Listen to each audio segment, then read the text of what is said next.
بسم اللہ الرحمن الرحیم نحمده ونصلی علی رسولہ الکریم اما بعد اعوذ باللہ من الشیطان الرجیم بسم اللہ الرحمن الرحیم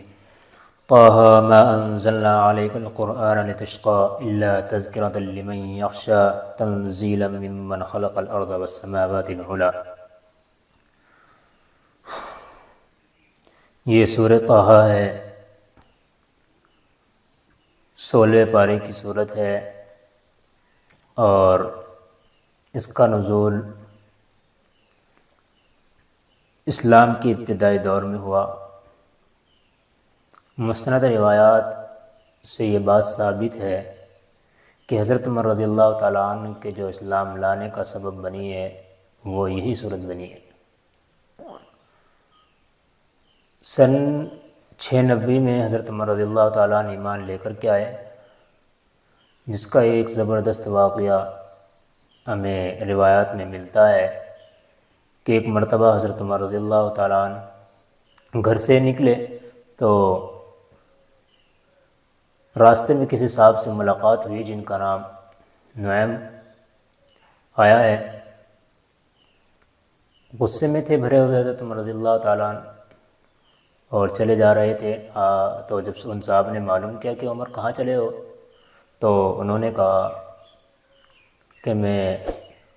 محمد کا کام مکمل کرنے چلا ہوں، ان کو ختم کرنے کے لیے جا رہا ہوں۔ تو ان صاحب نے کہا اچھا یہ بات ہے، تو پہلے اپنے بہن اور اپنے بہنوئی کی خبر تو لیجیے کہ وہ کیا ہے، وہ بھی مسلمان بن چکے ہیں۔ حضرت عمر رضی اللہ تعالیٰ عنہ واپس لوٹے اور فوراً اپنی بہن کے یہاں گئے جن کا نام فاطمہ رضی اللہ تعالیٰ عنہ ہے، اور سعید بن زید رضی اللہ تعالیٰ عنہ یہ ان کے بہنوئی ہیں۔ ابھی بیچارے پہنچے ہی تھے کہ حضرت سعید بن زید حضرت فاطمہ رضی اللہ تعالیٰ عنہ دونوں کے دونوں خباب ابن الارت رضی اللہ تعالیٰ عنہ سے قرآن کریم سیکھ رہے تھے، سن رہے تھے، اور یہ سورہ طه جو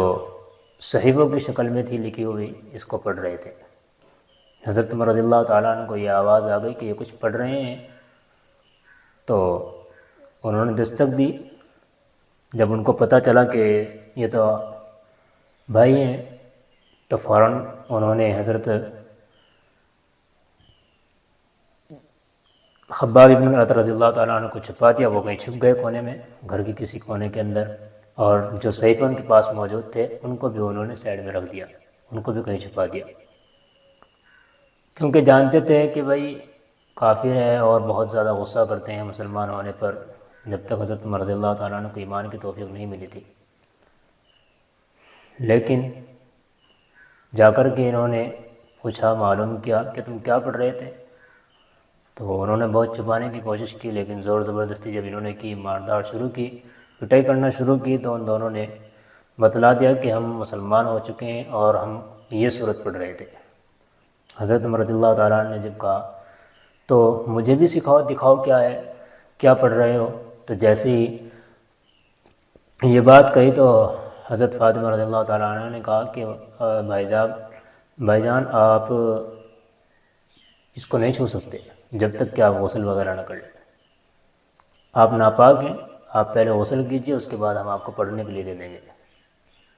تو حضرت عمر رضی اللہ تعالیٰ عنہ کو غسل کرایا گیا اور آپ کو یہ صحیفہ دیا گیا۔ تو جب انہوں نے پڑھا طه ما انزلنا عليك القرآن لتشقى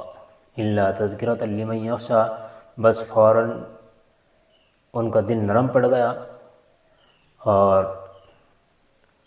بہت نرم ہو گئے، کہنے لگے کہ یہ کسی انسان کا کلام نہیں ہو سکتا، یہ بہت بڑی ذات کا کلام ہے جس کے اندر اس طرح کے الفاظ ہیں۔ بس یہ بات کہنی تھی۔ خباب ابن الارت رضی اللہ تعالیٰ عنہ جو قرآن کریم سورہ طه سکھا رہے تھے، فوراً نکلے اور کہنے لگے واہ واہ ماشاءاللہ، بہت اچھی بات ہے کہ اللہ تعالیٰ نے آپ کو چن لیا ہے، آپ کو قبول کر لیا ہے۔ وہ ہوا یہ تھا کہ آپ صلی اللہ علیہ وسلم نے ابھی ایک دن پہلے ہی دعا کی تھی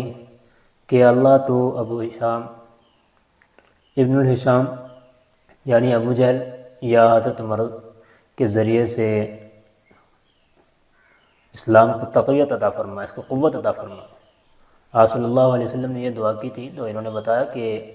آپ کے لیے یہ دعا کی گئی تھی اور آپ کو اللہ نے قبول کر لیا۔ فوراً کہا کہ مجھے نبی کے پاس لے کر کے چلو۔ ان کو لے جایا گیا، وہاں بھی کچھ ماحول اسی طرح کا تھا۔ آپ صلی اللہ علیہ وسلم کے پاس جب پہنچے تو صحابہ گھبرائے، کہنے لگے پتہ نہیں کس ارادے سے آج عمر آیا ہے، کس ارادے سے نہیں آیا ہے، لیکن اللہ کے نبی صلی اللہ علیہ وسلم نے ارشاد فرمایا کہ عمر ہے، آنے دو۔ گئے اور جا کر کے اللہ تعالیٰ کے نبی صلی اللہ علیہ وسلم پر اپنی جان کو قربان کر کے وعدہ کر کے وہاں سے آ گئے۔ یہی ہے کہ اللہ تبارک و تعالیٰ جب کسی کو ہدایت دینا چاہتا ہے، چاہے وہ کتنا بھی سخت ہو، کتنا بھی مشکل ہو، کتنا بھی سخت دل پتھر دل انسان ہو، تو اللہ تبارک و تعالیٰ اس کو ہدایت دیتے ہیں، اور جس کے لیے وہ سخت ہوتا ہے اس کے لیے نرم بن جایا کرتا ہے۔ یہ تو سورہ طٰہٰ ہے جس میں یہ ان کے کچھ بارے میں بیان کیا گیا کہ بھائی آپ کو بھی ابتدائی دور میں تکلیفیں دی جا رہی ہیں، پریشانیوں کا سامنا کرنا پڑ رہا ہے، لیکن صرف یہی نہیں کہ آپ کوئی دقت ہو رہی ہو، پریشانی ہو رہی ہو، اسی وجہ سے اس صورت کے اندر حضرت موسیٰ علیہ السلام کا واقعہ کس طریقے پر بیان کیا، کیسے نکالا گیا، اور سورہ قصص کے اندر جو آج ہم نے 20ویں پارے کے اندر پڑھی ہے، مفصل یہ واقعہ انشاءاللہ وہیں بتاؤں گا کہ حضرت موسیٰ علیہ السلام کو کیسے نکلنے وہاں سے فرعون کے پاس سے نکل کر کے کیسے بھاگے ہیں، کیسے کیسے مشکلات کا سامنا کرنا پڑا، راستہ بھی نظر نہیں آ رہا ہے، کون سے راستے سے جاؤں، راستہ بھٹک چکے ہیں، پھر اللہ تبارک و تعالیٰ کی کس طرح مدد آتی ہے۔ تو یہ تمام باتیں گویا کہ آپ صلی اللہ علیہ وسلم کو تسلی دینے کے لیے تھی کہ اے نبی آپ کو گھبرانے کی ضرورت نہیں ہے، یہ آپ کے ساتھ کوئی نیا کام نہیں ہو رہا ہے، آپ سے پہلے بھی نبی آئے ہیں، ان کے ساتھ بھی ایسے واقعات پیش آ چکے ہیں۔ حضرت ابراہیم علیہ السلام آگ میں ڈالا گیا، اللہ نے پاس کیا۔ حضرت موسیٰ علیہ السلام ہے ایسی زبردست طاقت والا جو اپنے آپ کو خدا کہلوا رہا ہے، اور جس میں 2 نبی کام کر رہے ہیں، کتنا سخت انسان ہوگا وہ جس کے سامنے 2 نبی اس طریقے پر، اور وہ نبی بھی طاقتور، بہت زیادہ طاقتور اور نبیوں کے مقابلے میں۔ تو یہ تو مشکلات آتی ہیں، آپ صلی اللہ علیہ وسلم کو سمجھایا گیا اور آپ صلی اللہ علیہ وسلم کو تسلی دی گئی ہے۔ اور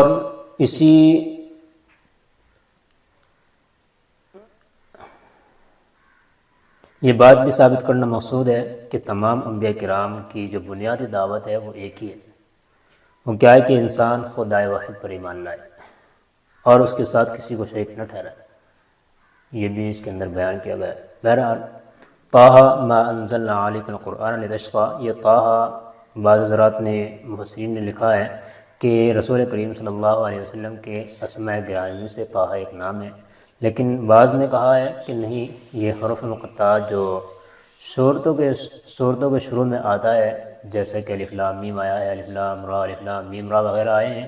کہ ان کی مراد کو اللہ تبارک و تعالیٰ بہتر جانتے ہیں، یہ وہی ہے۔ ما انزلنا علیک القرآن لتشقیٰ، یہ قرآن کریم ہم نے آپ پر اس لیے نازل نہیں کیا کہ تم تکلیف اٹھاؤ۔ یہ آپ صلی اللہ علیہ وسلم کو تسلی دی جا رہی ہے۔ ایک تو یہ ہے، اس کا مطلب یہ ہے کہ اس تکلیف سے مراد وہ تکلیفیں ہوں جو آپ صلی اللہ علیہ وسلم کو کفار کی طرف سے پہنچ رہی تھی، کہ آپ کو اس لیے یہ قرآن نہیں دیا جا رہا ہے کہ آپ مشقت میں پڑ جاؤ، کہ آپ کے اوپر بوجھل بنے۔ دوسری جانب دوسری بات یہ ہے کہ آپ صلی اللہ علیہ وسلم ابتدائے اسلام میں جب یہ قرآن کریم کا نزول شروع ہوا تو آپ صلی اللہ علیہ وسلم پوری رات عبادت کیا کرتے تھے اور قرآن کریم پڑھا کرتے تھے، حتیٰ کہ روایات کے اندر آتا ہے کہ آپ صلی اللہ علیہ وسلم کے پیر ورم ہو کر بعض مرتبہ پھٹ بھی جایا کرتے تھے سردیوں کے موسم میں۔ تو آپ صلی اللہ علیہ وسلم کو کہا گیا ما انزلنا علیک القرآن، میرے پیارے قرآن تو نازل کیا گیا ہے، لیکن اس لیے نہیں کہ تو اپنے آپ کو پریشانی میں ڈال لے، مبتلا کر لے اور تکلیفیں اٹھاتا رہے۔ جتنا ہو سکے اتنا پڑھا کر، تھوڑا بہت بس، اتنا زیادہ نہیں کہ پوری رات ہو گئی۔ تو کہتے ہیں کہ اس کے بعد سے آپ صلی اللہ علیہ وسلم رات کے شروع حصے میں آپ سویا کرتے تھے اور رات کے آخری حصے میں آپ عبادت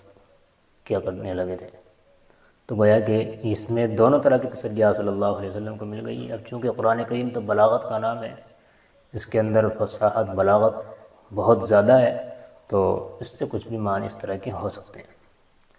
اللہ تذکرۃ لمن یخشیٰ، البتہ یہ شخص کے لیے ایک نصیحت ہے جو ڈرتا ہے۔ یہ نصیحت ہے اس کے لیے جو ڈرتا ہو کہ میرا طرز عمل صحیح ہے یا نہیں ہے، میں زندگی گزار رہا ہوں۔ دوسرے الفاظ میں کہیں کہ جس کے دل میں حق کی طلب ہو اور جو ہر دھرمی پر یا لاپرواہی کی روش اختیار کرنے کے بعد بے فکر ہو کر نہ بیٹھ گیا ہو۔ کوئی انسان ہے تو یہ تو اس کے لیے نصیحت ہے، ڈرنے والوں کے لیے نصیحت ہوا کرتی ہے۔ کوئی مذاق اڑانا چاہے تو اس کے لیے نصیحت نہیں ہوا کرتی۔